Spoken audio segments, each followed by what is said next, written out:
ஒரு அரசனின் அரண்மனை தோட்டத்தில் மிகவும் அழகான ஒரு தாமரை குளம் இருந்தது. அந்த தோட்டத்திற்கும் தாமரை குளத்திற்கும் பல வகையான பறவைகள் தினமும் வந்து கூடின. அதே இடத்திற்கு ஒரு வேட்டைக்காரனும் தினமும் வந்தான். அவன் பறவைகளை பிடிக்க வலை விரித்து அவற்றை சந்தையில் விற்று தனது வாழ்க்கையை நடத்தி வந்தான். ஒருநாள் சில பொன்னிற அன்னப்பறவைகள் அந்த தாமரை குளத்துக்கு வந்தன.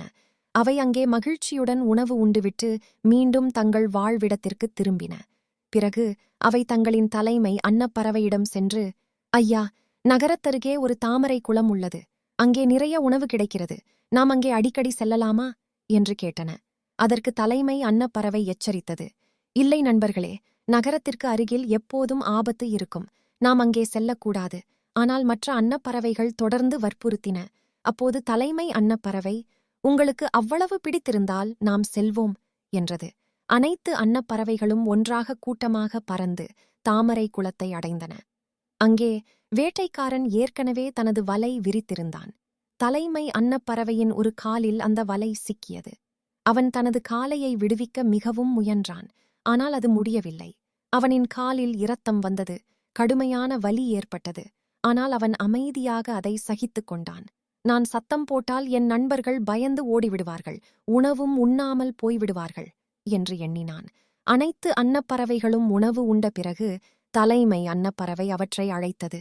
அதைக் கேட்டதும் அன்னப்பறவைகள் பயந்து உயிரை காப்பாற்றிக் கொள்ள வானில் பறந்து சென்றன. ஆனால் ஒரு புத்திசாலி அன்னப்பறவை மட்டும், நம் தலைவன் நம்முடன் இருக்கிறாரா என்று எண்ணியது. அவன் பறந்து முன்னால் பார்த்தான். தலைமை அன்னப்பறவை இல்லை. நடுத்தர கூட்டத்திலும் பார்த்தான். அங்கும் இல்லை. அப்போதுதான் நம் தலைவன் வலையில் சிக்கியிருக்கிறார் என்று உணர்ந்தான். அவன் உடனே திரும்பி பறந்து தாமரை குளத்துக்கு வந்தான். அங்கே தலைமை அன்னப்பறவை துயரத்தில் இருப்பதைக் கண்டான்.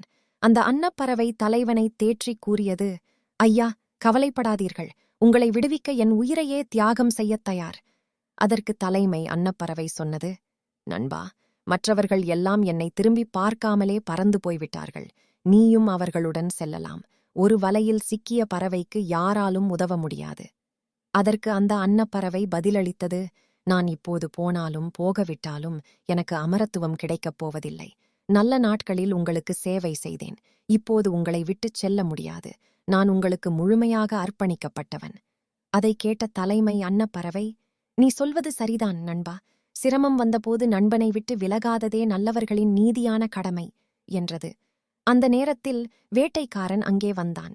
இரு அன்னப்பறவைகளும் அமைதியாக இருந்தன.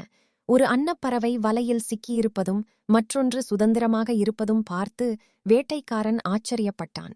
சுதந்திரமான பறவை ஏன் இங்கேயே இருக்கிறது என்று எண்ணி அவன் கேட்டான், ஒரு வலையில் சிக்கிய அன்னப்பறவை பறக்க முடியாது.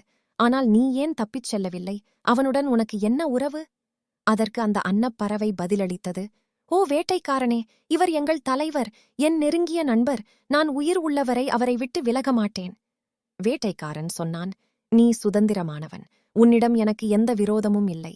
நீ மகிழ்ச்சியாக வாழலாம். ஆனால் அந்த அன்னப்பறவை கூறியது, அவரின்றி எனது சுதந்திரத்தை நான் எண்ணிக்கூட பார்க்க முடியாது. நீ வேண்டுமானால் என்னை உண்ணலாம். ஆனால் அவரை விடுவிக்க வேண்டும். நாங்கள் இருவரும் வயதும் உடலளவும் சமமானவர்கள். உனக்கு எந்த இழப்பும் இல்லை. அந்த தியாக உணர்ச்சி வேட்டைக்காரனை நெகிழ வைத்தது. அவன் உடனே தலைமை அன்னப்பறவையை விடுவித்தான். அவனை அணைத்துக் கொண்டான். அவனின் காயங்களை நீரால் கழுவினான்.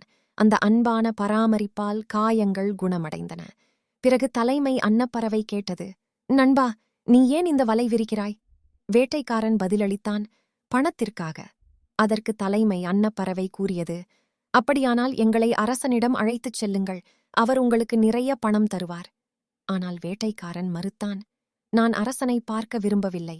அரசர்கள் மனமாற்றம் கொண்டவர்கள். அவர் உங்களை விளையாட்டுப் பொருளாக மாற்றலாம் அல்லது உணவாக கூட பயன்படுத்தலாம். அதற்கு தலைமை அன்னப்பறவை சொன்னது, நண்பா, பயப்பட வேண்டாம். அரசர்களும் நீதிமான்களாகவும் புரிந்து கொள்ளும் மனம் கொண்டவர்களாகவும் இருக்கலாம். எங்களை அவரிடம் கொண்டு செல்லுங்கள். வேட்டைக்காரன் இரு அன்னப்பறவைகளையும் ஒரு ஊஞ்சலில் வைத்து அரசரிடம் கொண்டு சென்றான். அந்த பொன்னிற அன்னப்பறவைகளை பார்த்த அரசன் மிகவும் மகிழ்ந்தான்.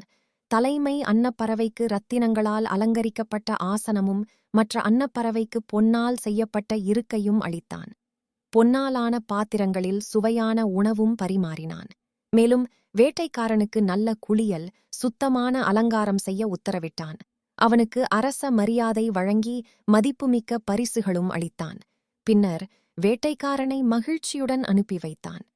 இரு அன்னப்பறவைகளும் சில நாட்கள் அரண்மனையில் தங்கிய பின் தங்கள் கூட்டத்துடன் மீண்டும் சேர பறந்து சென்றன. நீதி: தியாகமும் தைரியமும் மிகுந்த பலன்களைத் தரும்.